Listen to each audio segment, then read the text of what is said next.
Hey folks, yeah, coming up another week done, right? Of course, most of you that watch these videos have no clue what day it is. It's Friday. Ah, yeah. Follow up. I was unable to upload the drugs and shamanism video onto YouTube, so we're going to give this one a try and see if it'll upload. See if it kicks an error like the last one did. And I also want to elaborate a bit on drugs and shamanism. A lot of people think that all pagans and all pagan philosophies and denominations do drugs. Well, it's not true. I mean, it's not a matter of need, it's a matter of choice.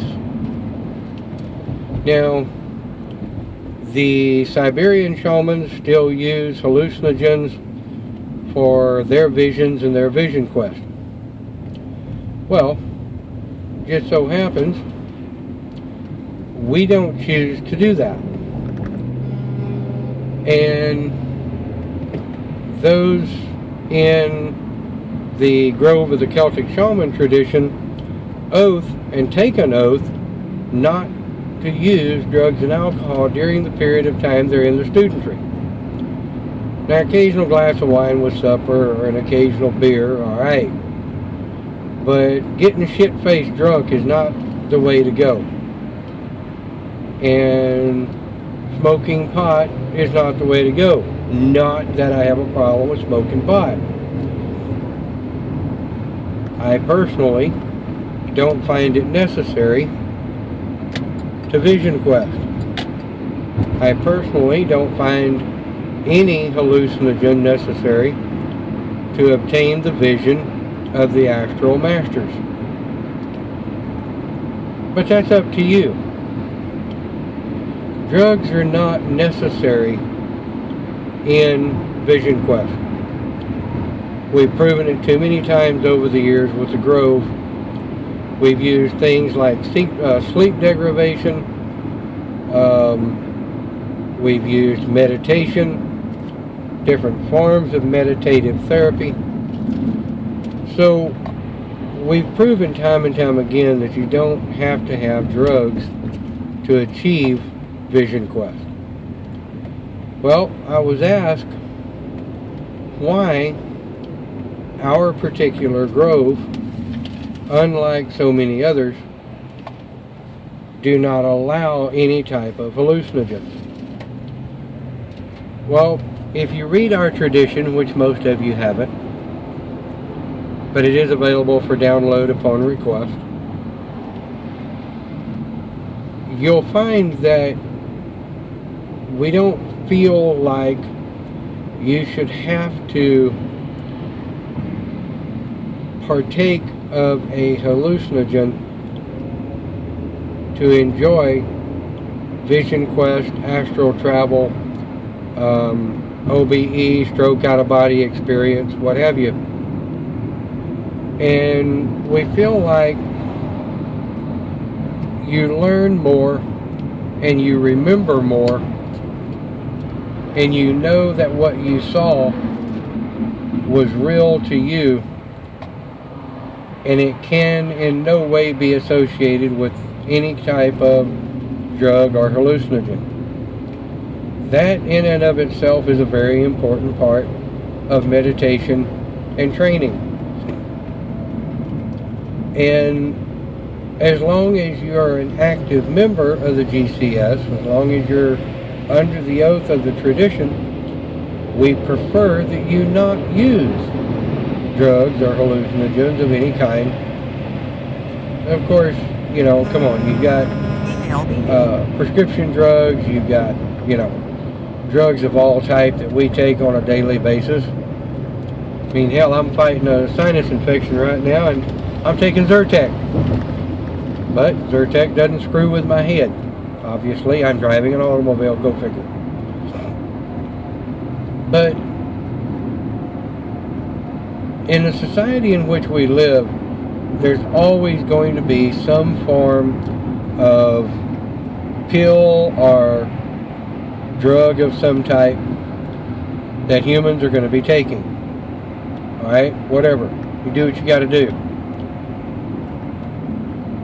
But I know for my own personal well-being, if I was to ever get stoned up on hallucinogens and try to go before council in the Great Hall, my ass would be kicked so far up between my shoulder blades, I'd have to part my hair to pee. And that's just not something I want to get into, thank you very much. Now,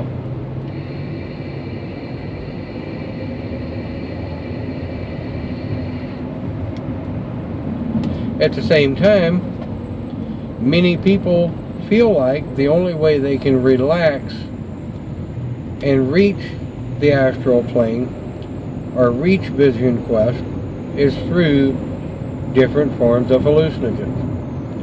If that's for you, that's fine. But it all really comes down and answering the question for everyone, it all comes down to choice.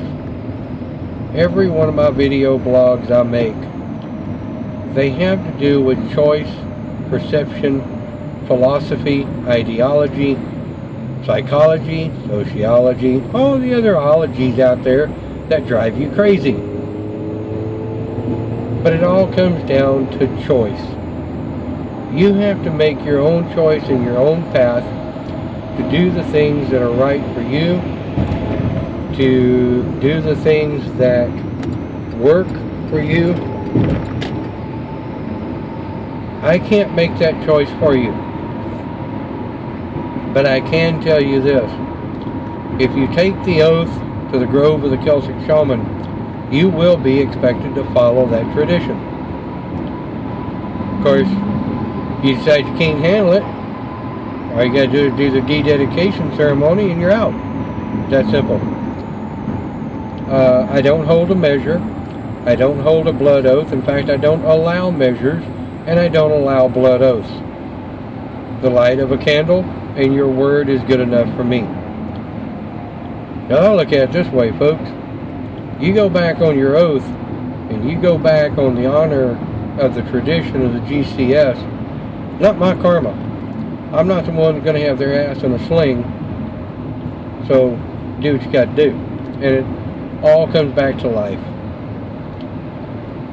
So, drugs and shamanism, drugs and paganism, I have known a boatload of pagans through the years that don't drink, they don't partake of heavy alcoholic beverages, and they don't do drugs because when they walk in the circle, they want a purity of mind, body, and heart and spirit, which cannot be guaranteed on any kind of hallucinogenic drug or any kind of alcohol.